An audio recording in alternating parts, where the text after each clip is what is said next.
They're suing me for something I didn't do. It's just the most bullshit thing. And I literally had to pay them a lot of fucking money. Jake Paul and Gervonta Davis can't. They just decided to pull the plug. Tab 3. Jake Paul is now facing a lawsuit from Gervonta Tank Davis after backing out of their scheduled fight.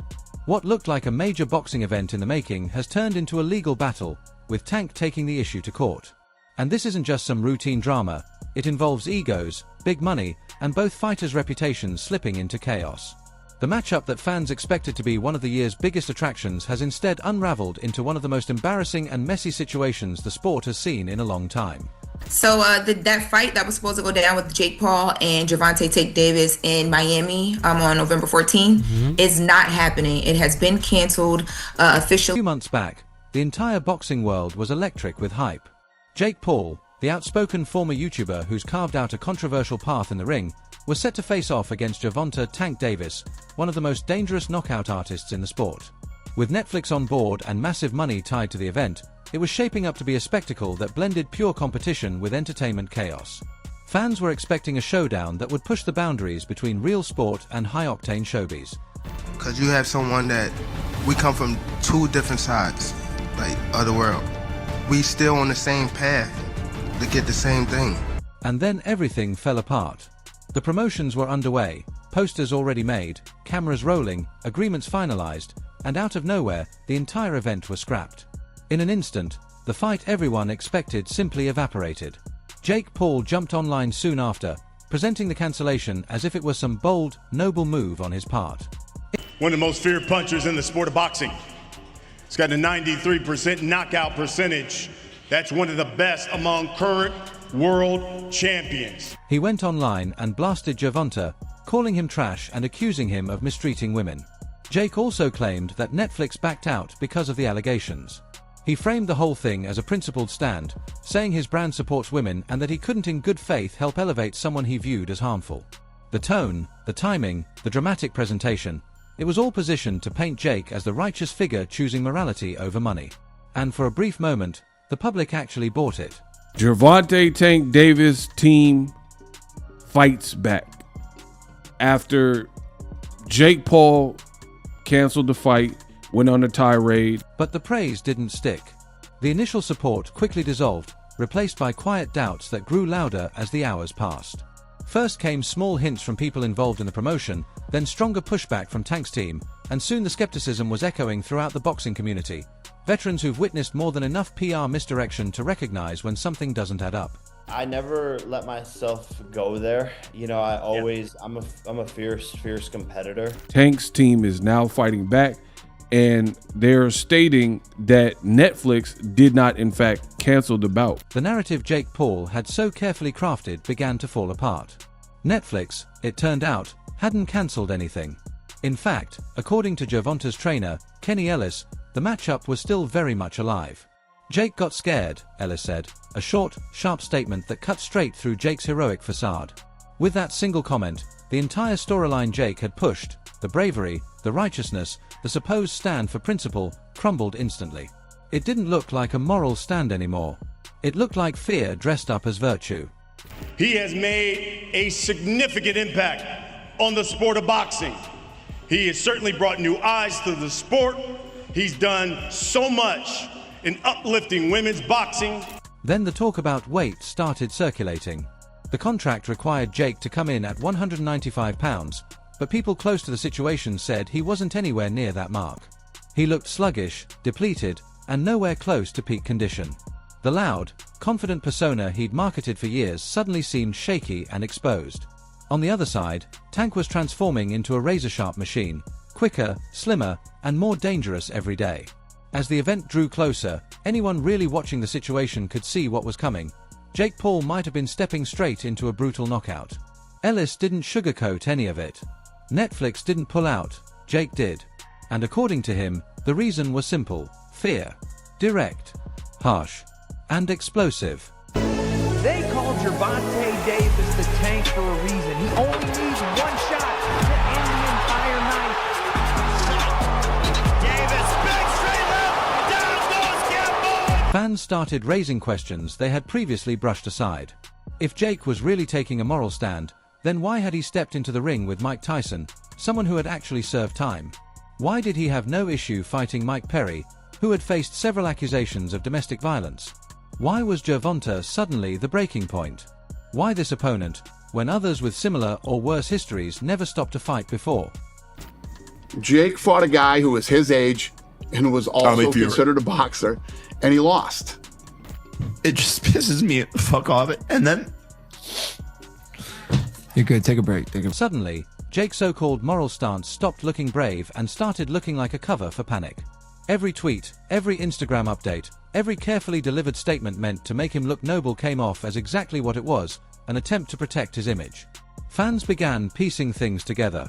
The speech about standing up for women seemed more like a PR shield. The outrage, a conveniently timed escape hatch.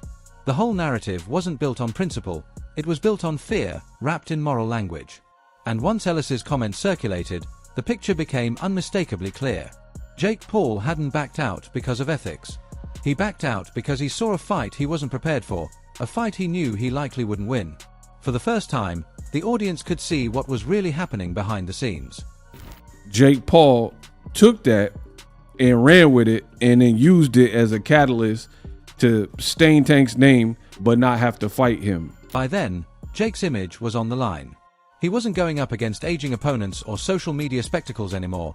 He was facing a genuine danger, a world-class knockout artist who fought for results, not clicks or viral fame. The PR story had shifted. Suddenly, Jake wasn't seen as afraid. He was taking a stand, protecting women, and making a principled choice. For a short time, the narrative held.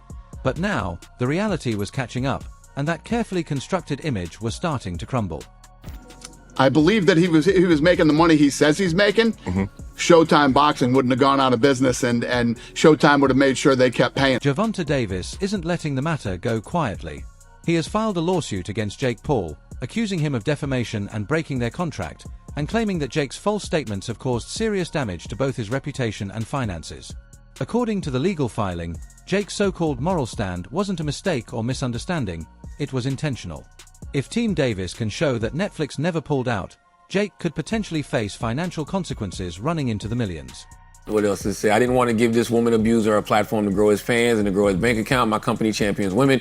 I'm so sorry to everyone involved, mostly to the undercard fighters, to my team at MVP, and to my team who worked so hard. Coach Kenny Ellis didn't hold back. According to him, Jake wasn't stepping up to defend women, he was trying to protect his own record. Harsh, but direct. Ellis went further, describing Jake's standing up for women message as little more than a smokescreen, a PR stunt disguised as a moral stand. Past interviews and screenshots only added weight to this version of events, showing a fighter who was panicked, clearly out of his depth, and scrambling for a way to escape the situation. Ring Magazine. Jake Paul admits he's scared and losing sleep over a Gervonta Davis fight. Then the Netflix angle came into focus. Online sleuths quickly noticed a key detail. Netflix never officially pulled the plug on the fight. There was no press release, no public announcement, and their logos remained on promotional materials days after Jake's post. If Netflix had really cancelled, wouldn't their branding have disappeared immediately? Their silence told its own story. Tank's team seized on the inconsistency. Netflix had made no move to cancel the event. Jake had effectively used their name as a shield.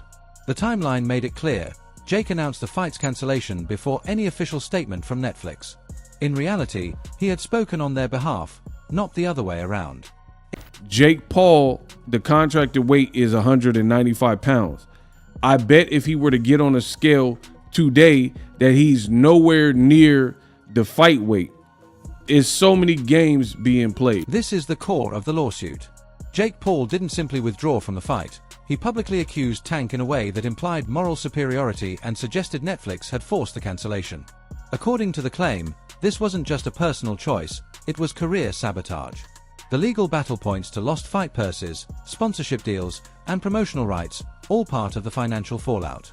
Tank's lawyers argue that Jake disrupted an entire business ecosystem to protect his ego and avoid accountability. Behind the scenes, Jake's team tried to manage the situation, but this isn't a controversy that can be deleted from a social media feed. This is the courtroom, where facts matter more than followers and evidence outweighs posts. Pull the fight, so don't blame Gervonta Davis accusations. Jake Paul has a far worse track record Jake Paul backed out. Hypocrisy has become the most glaring issue. Jake's supposed moral stance is starting to crumble. He insisted he wouldn't give a platform to fighters with questionable pasts, yet he has faced opponents like Tyson, Perry, and others with similar controversies. Ego put it plainly, the timing was too convenient. The moment Jake realized he might not dominate the fight, he found a reason to pull out. Tank's team fired back, pointing out, he knew about our fighter's history when he signed the contract. Why act surprised now? And they're right, Jake wasn't caught off guard. He was trapped and looking for a way out. It was Jake Paul who found a scapegoat kind of in an exit strategy and got to moving. Jake Paul, a man who built his brand on chaos, self-promotion, and spectacle, suddenly cast himself as a moral figure when the stakes were highest. He made a fortune from hype, pay-per-view events, and turning insults into entertainment. Yet, when facing Gervonta Davis, a genuine world-class knockout artist, he claimed the moral high ground. It's a familiar PR tactic. If you can't win the battle, rewrite the narrative. That's exactly what happened here. Fear was dressed up as principle. Retreat was framed as a moral mission. What was presented as courage was, in reality, a carefully calculated exit, and exits designed under pressure rarely look heroic. He's paying the beater. Oh shit, you're right. Boxing analyst Ego delivered a stark reality check. If the sport excluded everyone with a criminal record, very little boxing would remain. The sport isn't about saintly behavior, it's about resilience.